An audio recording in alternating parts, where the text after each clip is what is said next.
This series is guaranteed to make everything you've heard about Kanye West in his Twitter post make a lot more sense. It starts off by suggesting that people with African heritage are actually descendants from the tribe of Judah. Judah being the tribe that Jesus Christ came from, one of the 12 original tribes of Israel, by bloodline making them descendants of Israelites.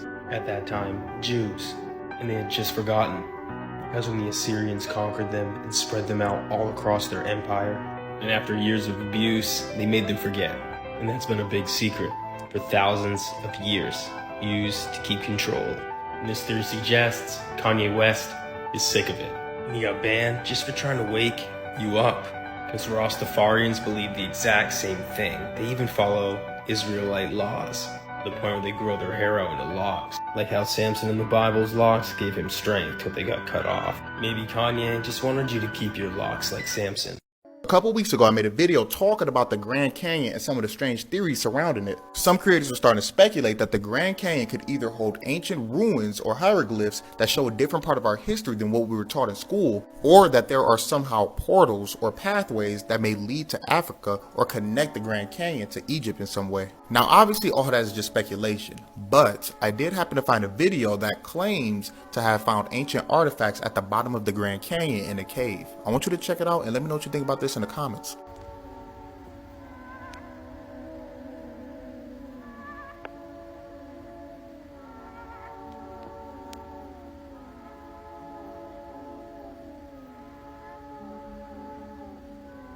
At a top robotics company in Japan this week, 4 robots being developed for military applications killed 29 humans in the lab by shooting what he called metal bullets. The scariest part is that lab workers deactivated 2 of the robots, took apart the 3rd, but the 4th robot began restoring itself and somehow connected to an orbiting satellite to download information about how to rebuild itself even more strongly than before. There's no guarantee that that's the conclusion it's always going to come to, you know, like, oh, humans suck, like, yeah, you know, maybe? It always does, though. There's huge conspiracy theories about the Denver airport. It's huge. There's giant bunkers for like the end of the world for the elite to come and stay safe after everybody else dies. There's a giant horse statue, and people say it symbolizes the apocalypse and the end of the world because it has bright red glowing eyes. The artist that designed it, during the construction of the horse, a piece of the horse fell off, landed on him, cut his leg off, and he bled to death. And so people say this thing is obviously evil because even the guy who constructed it died from it. What in tarnations is going on? This is Gemma Baptiste Della Portier, and he was an Italian who wrote many books on his studies. He wrote about philosophy, poisons, black magic, occult, but one book in particular was called Natural Magic, and you ain't gonna believe what he did. This guy was crossbreeding humans with animals. Look at the size of that guy's head. In his studies, he went on to say that certain humans will take the characteristics of an animal. If you look like a pig, you're probably gonna act like a pig. We talk about hybrids and clones all the time, but like I said before, there's nothing new under the sun. Hours.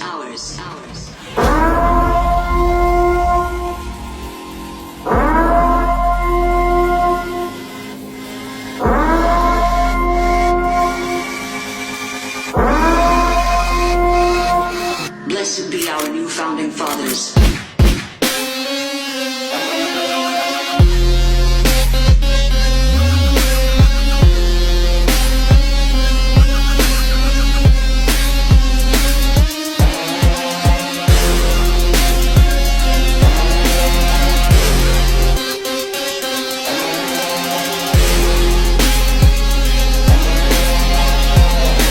Is not the natural grid of the earth, that's not the ley lines, that is an energetic overlay.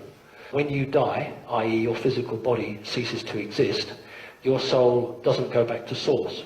It wants to. It's caught in that grid, is struck with a huge amount of electromagnetic energy, which makes you forget, and then your soul, for want of a better word, I use the word soul, is put back into another body. When the process fails, do you have what we call memories of past lives? Time and time and time again, souls are recycled on this planet. That's why that guy there stands there with a sword, because that's their domain. You're not getting out. That's a prison. This is a prison planet. What we'll do is we'll put this energetic grid around the earth. Any soul that comes out, we'll see, let's go to Hollywood now. Look for the white light. Oh, I had a near-death experience and I saw the white light at the end of the corridor. Don't do it. That is the trap. Walk away from the white light. That is what you've been indoctrinated with. The white light is the trap. You go to the white light, you are zapped, your memory is partially removed, not always fully, but partially removed, and you return to another body. And, ooh, you've forgotten nearly everything, unless you're lucky enough to have a past life memory. What can you do about it? You have to evolve spiritually. You have to not accept the people who run the world as it stands, because they know the truth, and they're doing very nicely on it. I don't know how long it will take, but it's an injustice on humanity. And really and truly, knowledge is power. Hey Dad, can you explain the chakras in a way that I can understand? So the time has come. Of course, son. I would be honored. Alright, first of all, what is a chakra? A chakra is a wheel-like vortex spinning in a circular motion within the body. Depending on your sources, there are 7, 8, or 13 main chakras, as well as hundreds of less important ones. But we'll stick to the basic 7 for now. So, what are they supposed to do? Think of them like the etheric motor of the soul. It draws in and radiates energy on a vibratory level, like colours, emotions of others, as well as our own thoughts. Dad, English please? It's through your chakras that you can learn to balance all of you, bringing a healthier state of consciousness and a higher vibration. The problem is, most of us in Western society walk around with blocked, overactive, or underactive chakras because of our way of life, and this is always felt on a mental, emotional, or physical level. Crazy. So what does each chakra do specifically? The root chakra deals with survival and is blocked by fear. The sacral chakra deals with sex and creativity and is blocked by guilt. The solar plexus chakra deals with ego and confidence and is blocked by shame. The heart chakra deals with love and is blocked by grief. The throat chakra deals with the gark. Get your nasty ass. It deals with expression and is blocked by lies. The third eye chakra deals with intuition and insight and is blocked by illusion.